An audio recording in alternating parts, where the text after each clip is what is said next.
Thank you so much. Ladies, how are you? We are already in Chodesh Adar and we would like to speak about Ester Ha'Malka this time. Okay? Bezrat Hashem. So whenever we look at the Megillah, Megillat Esther, the Esther that we see in the last chapters is totally different personality than the Esther that we see in the beginning chapters. In the beginning, she is not anybody special at all. She's not sophisticated, she is not so smart in a special way. She is not intellectual or strong or herself, I don't know, she's leaning on Mordechai, you know, he's protecting her, she's under his protection, and whatever he tells her, she does. A girl that's orphan, that very simple, yes, very tsanua, but again, not sophisticated, not something special.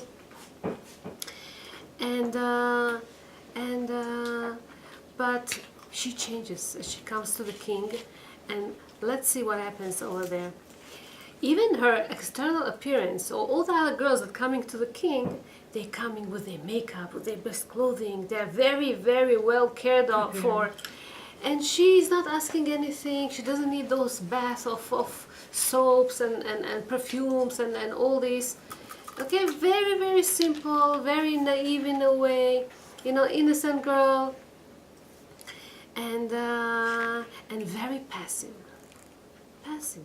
She's not asked to do anything, and if she does, whatever she used to be till the time she got to the palace, you know, she was either the wife of Mordechai or the daughter of Mordechai, you know, under his protection. Whatever he tells her, she does.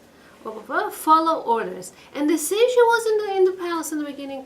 In the palace, she was under the protection of Hegai, Sois Anashim, the guards, the one that takes care of the women, and whatever he would tell her, she used to do. That's what it says in the Megillah. So, so even the Gemara says, Esther min Torah minayin. Where do we see Esther from the Torah? It says, V'anochi Esther astir, I should hide my face. Even there was the divine providence was hidden at that time, and so was Esther. Esther didn't show who she is, and was kind of covered, and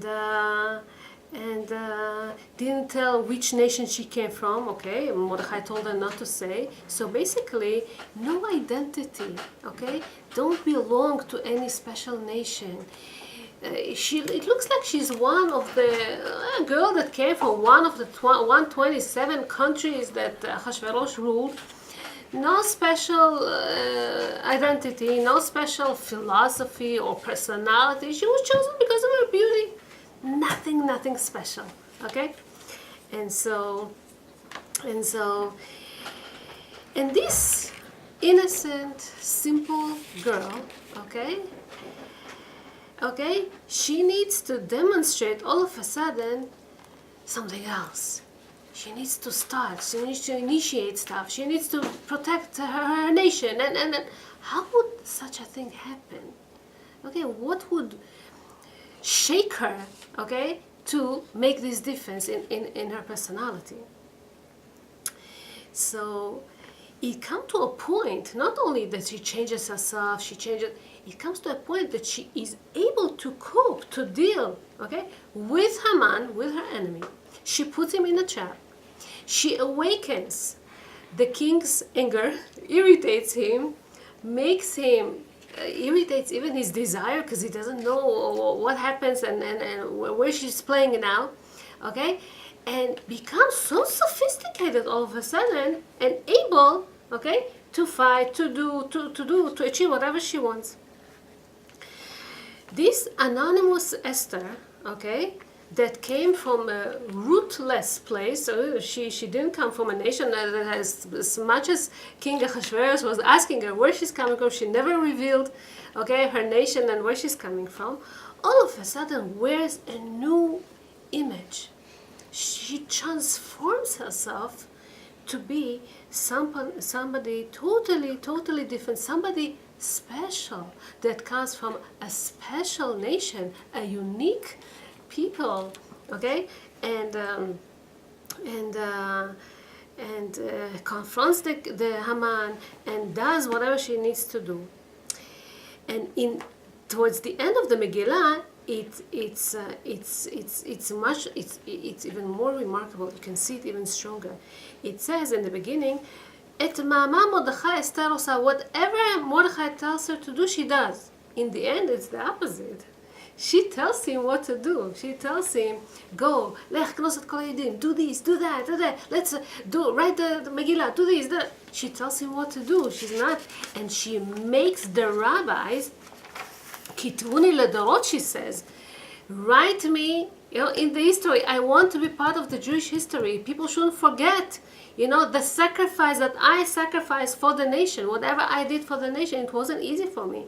So make sure it's all written, okay? And so how exactly this turning point occurred all of a sudden? She was simple. She was afraid to speak her word. She didn't know. She didn't have self-confidence. All of a sudden, how come she changed herself so much? So it says that when Mordechai told her that there is a decree against the Jews, it says, "Vatitchalchal Ha'Malka." She was kind of amazed or shocked. But it really didn't apply to her yet, the danger that her nation is on. Mordechai tells her the nation is in danger. What is her response? "Please," she tells him, he was wearing a sack, "please wear this clothing that I'm sending you." What does this have to do with the mourning, of Mordechai? Have sympathy. Mourn with him. Tell him that you understand. Tell him that you're going to do something about this. No. She just vatitchalchal and she offered him some clothing. This is the way that you act? This is the way that you respond when you hear that your nation is in danger? So Mordechai didn't accept it. He says, "No. I want you to understand that the nation is a nation. The nation is in danger and you have to do something about this." And she tells him, "What do you want me to do? I was not called to the king and I'm not allowed to go to the king. It looks like it's your problem, it's not mine. What do you want from me?" And he's telling her how low he pushed her to the wall. You have to understand that Mordechai was so tough with her at that point. It's unbelievable how tough he was with her. He tells her, you have to wake up, you have to plead, you have to cry out, you have to pray, you have to, I don't know what you have to do. Don't sit like that and say, reconcile with the problem. It's not so, just wear your clothing that I send you. No, this is not the way you're supposed to deal with this. So this is when he tells her, you want to be secured in your palace, okay, and don't care about your nation? Little kids, adults, male, female, elders, they should all die and you would be secured in your kingdom, in your palace? This is not, this cannot happen, this cannot be. He tells her, if you think that you're going to stay there secured and comfortable, God forbid, you're going to be lost, you and all your family. If you remember, her grandfather, Shaul HaMelech, he got a chance to kill Amalek. But Shmuel the prophet told him, you have to kill Amalek. And he didn't take this chance. And he tells her, you have the choice now, you have the ability now to fix whatever Shaul HaMelech didn't do. Do it! She tells him, I can't. I'm not allowed to go to the king's chambers. He's not allowing me. They might kill me. What can I do? What do you want me to do? He blames her and accuses her. And he plays with the string of her Jewish neshama now. He tells her, you have to think about your nation. I want to see, do you care at all? Or you're not caring? How can I see that you care? If you tell him it's your problem, I cannot do anything about this, it shows that you're not part of our nation, that you don't care. You cannot sit there, and enjoy whatever they bring you and forget about your people. So he tells her, are you scared? Are you afraid? Or are you apathetic? You don't care. This is when he tries to shake her and to tell her, wake up, do something about the nation. So whoever is really connected, tied up to the fate and to the destiny of his people, he's not going to forsake, he's not going to leave them and see how they suffer. And I'm secure, what do you want from me? He's going to do something about it. And he won't care if the king might get upset or angry or any consequences. You will do whatever you have to do. This is what Mordechai tells Esther. So why didn't Mordechai try to judge her favorably? Okay, she's an orphan girl. She was never exposed to the culture or to what. She never knew that her duty as a queen would have to be pleading for her nation and doing all kind of. He told her till now, don't even tell the king where you're coming from. What do you want from me? But Mordechai is strict with her, and he tells her that now you have to make a decision. Where are you exactly? Are you with us or are you with yourself? And when he told her these words, this is when she was thinking about this. Mordechai adds, if you're going to keep quiet now, Hashem is going to save us somehow. Not through you, somehow Hashem is going to save us. But this is the biggest question that he asks her. ומי יודע אם לעת הזאת הגעת למלכות? Who knows if this is the only reason that you came to be in the king's palace? You became a queen of 127 states, countries, places. Who knows if this is the only reason? So this is the question. He tells her, if you're going to run away from responsibility, you're not going to succeed. You're going to be lost. Okay? Your fate, your destiny. Okay? I'm telling you, whatever you're supposed to do now is to help your nation. So this was her moment of truth. She had to decide, what is she doing? And this is when Mordechai pushed her to the wall. He demands from her to stop inviting all kind of excuses why she cannot do it. And he demanded from her to take courage, to go deep into her soul and check out exactly what is the reason that she's acting this way right now. To do a self-examination. Do you care or you don't care? It's interesting that once she was really thinking about this, she got to her true point. And all of a sudden, from being passive, she knew how to get active. When somebody says, what do you want from me? I cannot do anything about this. When he wants, whenever there's a will, there's a way. He can find millions of means how to make a change, how to make a difference. And this is the transformation that happened by Ester Ha'Malka. She became Queen Esther. Not only Esther the Queen, she became Queen Esther. כתוב, ותלבש אסתר מלכות. She was wearing kingdom or kingship. How can you say ותלבש אסתר מלכות?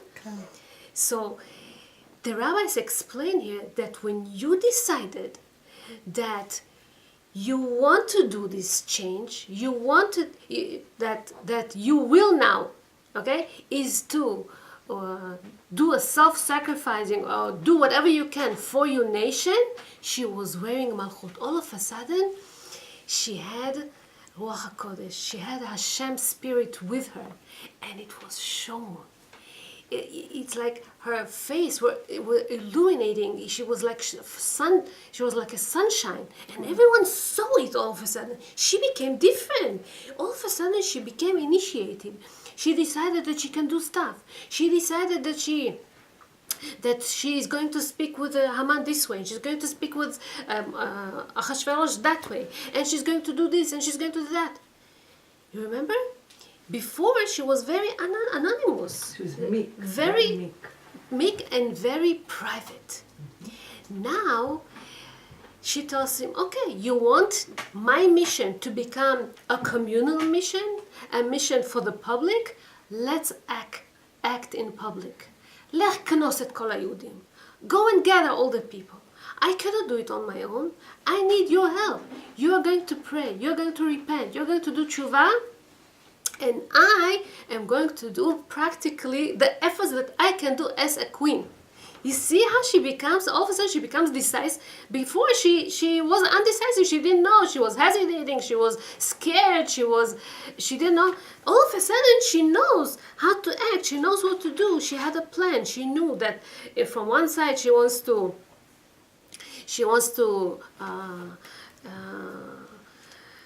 deal with Haman, okay? But from the other side, she was touching the king. She wanted him to feel envy of Haman.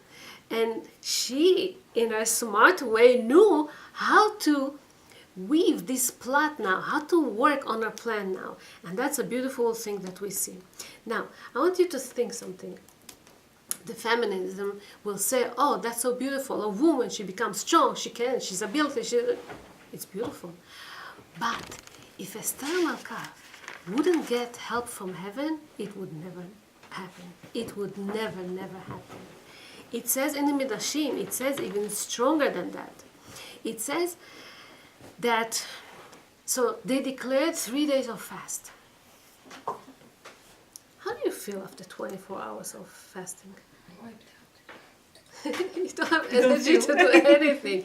But from other side, you know what you feel? Well, from the other side, you feel like very, very spiritual, right?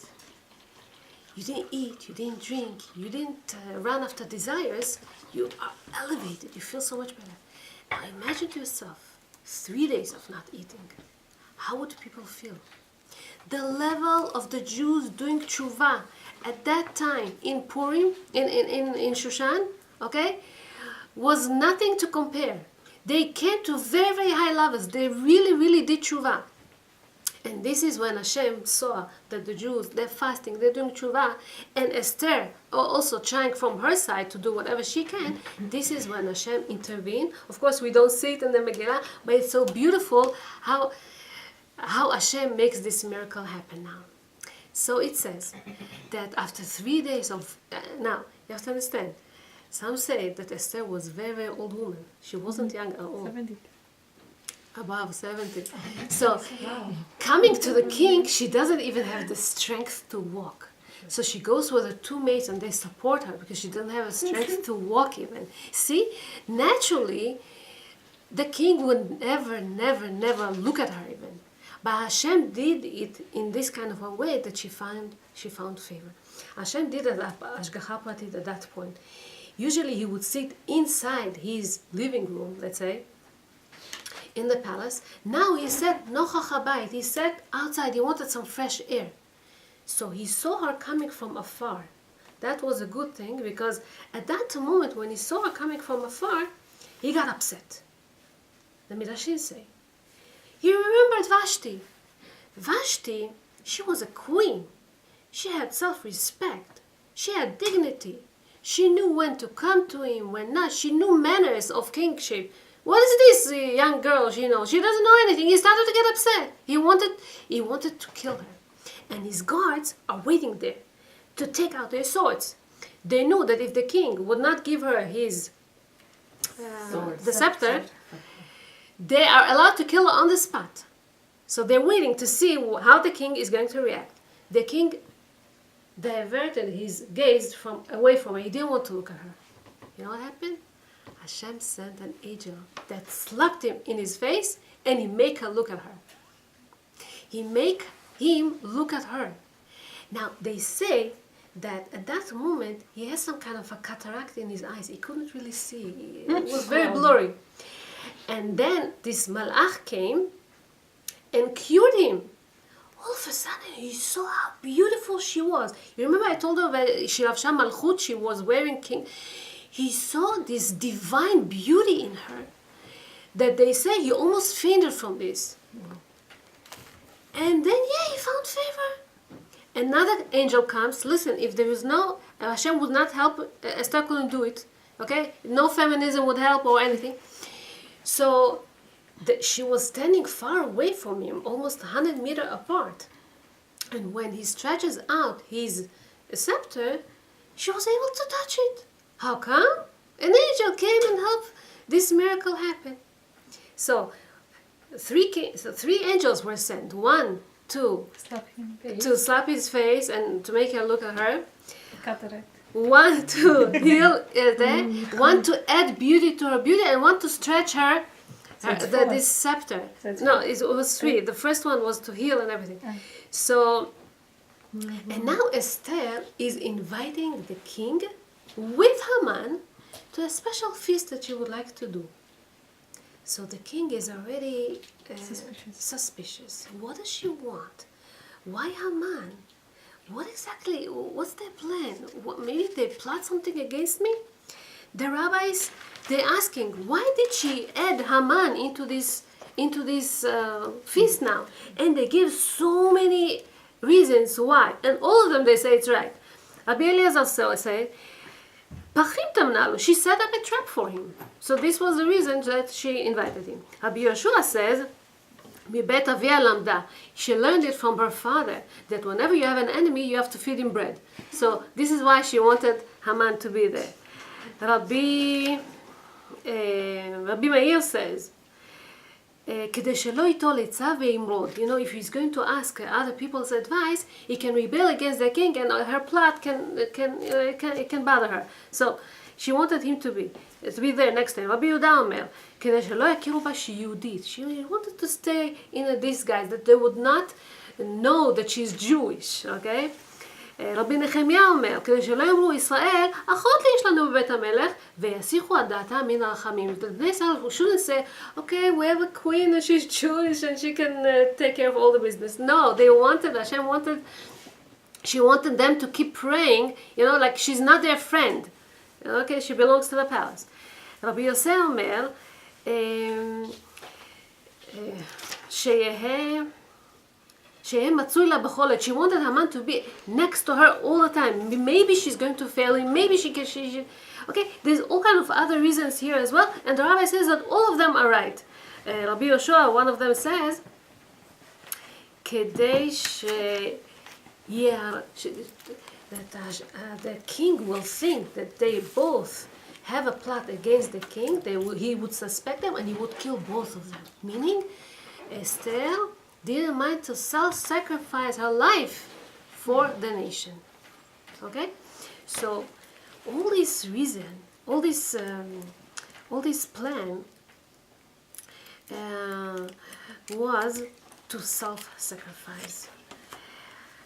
Basically, Mordechai tells her that when you do this self-sacrificing, the Ramban mentioned it also, this is when she had Ruach HaKodesh. This is when she had the divine spirit speaking from her, okay, doing for her the job. And this is why Achashverosh all of a sudden liked her, and yes, at Chatzei Malchut, whatever you ask, I'll do, no problem. The miracle that Esther did, it's called Megillat Esther, not Mordechai, and not the Jews that really did the difference also, but Esther, because she's the one that started the initiative. She's the one that they did. She did all this difference. In the Megillah, we also see connection between Esther and Sarai Menu. You know what's the connection between Esther and Sarai Menu? מה זכתה אסתר למלוך על 127 מדינות? Why she had the merit to rule over 127 countries? תבוא אסתר, ביתה של שרה, will come Esther, the daughter of Sarah, that lived 127 years, and will have the merit to rule over these 127 countries. Wow. And think about this. Esther and Sarah were preaching, okay, making the people, make them aware of one God, no idol worshipping, one God. You remember who was taken to the king forcefully? Sarah. Sarah was taken to Paro. Right. Okay? And Baruch Hashem, he didn't have a chance to touch her. But look how much power she gave to Esther. Another link that we see is between Esther and Rachel Imenu. What do you think? What is the connection between Esther and Rachel Imenu? Esther, Rachel Imenu Buried outside. Very Yeah. gave in, Life, yes. Oh. gave in her husband to her sister, not to embarrass her. In a way, sacrificing also. And think about this, spiritually, suiciding. She didn't know what's going to happen. The destiny was, if Leah gets married to Yaakov, Esau is going to get married to Rachel. Esau, Haman. Okay, she didn't know that Yaakov is going to marry her also. She gave in and gave power to Esther to give in on her husband Mordechai, because if she goes willingly to King Ahasuerus, she won't ever be able to go to back to him anymore. So she also gave in. Okay, this is this Mesirut Nefesh. We see it; it's so strong. We know that Rachel Imenu, she was Regel Revi'i B'Merkava. She was the foundation of the Jewish people, of the Holy Chariot, until King David. And so she's the foundation.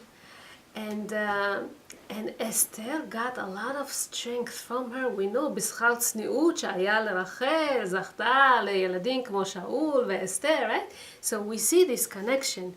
And another thing that they say, there's a connection between Esther and Chava. What's the connection between Esther and Chava? Esther and Chava. Chava, Eve, when the snake, the ancient snake came and made her sin, she sinned, and they eat from the wisdom tree. She made her husband eat from the wisdom tree. So she gave in to Nachash in a way also. Made him control her. Now Esther has to go, and it's amazing to see. You know, when Adam and Chava, when they ate from Etz Hadat, Hashem told them, the only thing that he told them is not to eat from the Etz Hadat, and they ate. In the time of Ahasuerus, he told them, he invited them to the feast. Mordechai told them, don't go, don't eat, you're not allowed. And they ate, and they went. So again they made this sin. What is the fixing now? Esther tells them, fast, don't eat. For 3 days, don't eat now. This is how she was able to fix a little bit, okay? This Etz Hadat is a big thing, a little bit for that sin as well. So Haman mina Torah minayin, you remember once we asked? Hamina etz asher, I told you not to eat from that tree. This is what, this is what we're taking. The idea of Etz Hadat is listening to Hashem or listening to the snake. Okay? And this is in Purim when they decided that they making strong their faith in Hashem, making strong their faith in Chachamim, because on Purim we say Kimu v'kiblu. They decided that they accept upon themselves Torah she'ba'al peh. It's not only Torah she'bichtav, it's also Torah she'ba'al peh, believing 100% that whatever Hashem does for them is for their own good. This is the Naaseh. This is the beauty that we see how the Jews transformed themselves also in Purim, how Esther did this difference, how Mordechai did this difference, and this is why this holiday is very, very strong. in our generation, okay, we also sometimes have to make these decisions. Assimilation, for example, it's a very, very big problem. Do we stand and we say, what can we do? It's not up to us. Or can we do something about this? Okay, mixed marriage, assimilation, or even other problems that we have today. Okay, when people are lost, when people are off the derech, we cannot say, what do you want from me? Everyone, Hashem gives everyone a mission. You come here for a reason. If you're not needed in the world, Hashem doesn't need you. Hashem puts us here to do something. And we all can do something. Everyone has different qualities. Everyone has different abilities. And you can find yourself doing stuff for the nation, for other people, exactly like Esther, exactly like other people, and do this difference. So this is what the Megillah and Ester Ha'Malka teaches us for this holiday. May Hashem, may their merit help us, and we will be able to, Bezat Hashem, come to the days of Mashiach ready, happy, accepting the Torah, Torah שבכתב, Torah שבעל פה, כל הישועות. Thank you so much. God bless you. Thank you.